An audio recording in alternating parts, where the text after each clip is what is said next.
Shalom Shalom, selamat pagi, Happy New Year. Di hari ketiga di 2022, semangat tahun baru masih menyala dalam hati kita, amin. Sekali lagi kiranya semua harapan, doa dan cita-cita pribadi maupun keluarga kita semoga tercapai di tahun ini, amin. Baiklah, di hari ketiga di tahun 2022 ini, tepatnya di Senin tanggal 3 Januari ini, sebelum kita akan melakukan semua kegiatan kita sepanjang hari ini, mari kita sama-sama kembali merenungkan firman Tuhan yang akan tetap kita ambil dari pembacaan Alkitab satu hari satu pasal dari 29 hari bersama kitab 1 Tawarikh. Dan hari ini kita telah berada di hari yang ke-24, maka kita akan membaca kitab 1 Tawarikh pasal yang ke-24 ayat pertama sampai dengan ayat yang ke-31. Judul perenungan kita hari ini, melayanilah dengan hati benar. Sebagai pengantar renungan ini saya akan coba bacakan ayat yang ke-19. Itulah jabatan mereka dalam menyelenggarakan ibadah setelah mereka masuk rumah Tuhan, sesuai dengan peraturan yang diberikan kepada mereka dengan perantaran Harun, bapa leluhur mereka, seperti yang diperintahkan kepadanya oleh Tuhan Allah Israel. Dari pembacaan kita hari ini kita mendapati bahwa dengan membuang undi, Daud, Zadok, dan Ahimelek menentukan anak-anak Harun untuk tugas penyelenggaraan ibadah. Karena Nadab dan Abihu mati muda dan tidak memiliki keturunan, maka Eliezer dan Itamar beserta keturunannya diangkat menjadi pemimpin-pemimpin kudus dan pemimpin-pemimpin Allah. Dalam pembagian jabatan dan tugas tersebut, keturunan Eliezer lebih banyak dibandingkan dengan keturunan Itamar. Bani Eliezer harus dibagi menjadi 16 orang pemimpin kelompok dan Bani Itamar dibagi menjadi 8 pemimpin kelompok. Demikian pula sistem pembagian tersebut diberlakukan untuk golongan yang sisa dari Bani Lewi. Untuk tugas mencatat kelompok tersebut dipilihlah Semaya. Di sini terlihat jelas bahwa di hadapan Tuhan semua orang itu setara dan sederajat.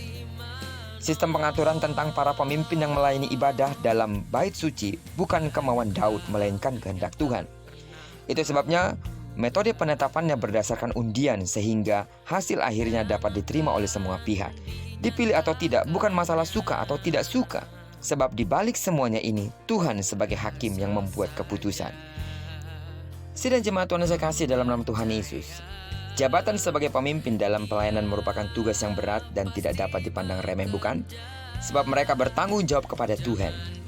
Karena itu sekiranya kita melihat bahwa ada pemilihan diaken, penatua, guru Injil atau penginjil atau majelis untuk ditugaskan pada komisi tertentu, harus disikapi dengan sikap yang benar dan serius. Dan satu hal utama yang harus tertanam kuat dalam benak kita adalah pelayanan di gereja itu milik Tuhan semata. Dan kita harus belajar menaklukkan pikiran dan perasaan kepada kehendak Allah.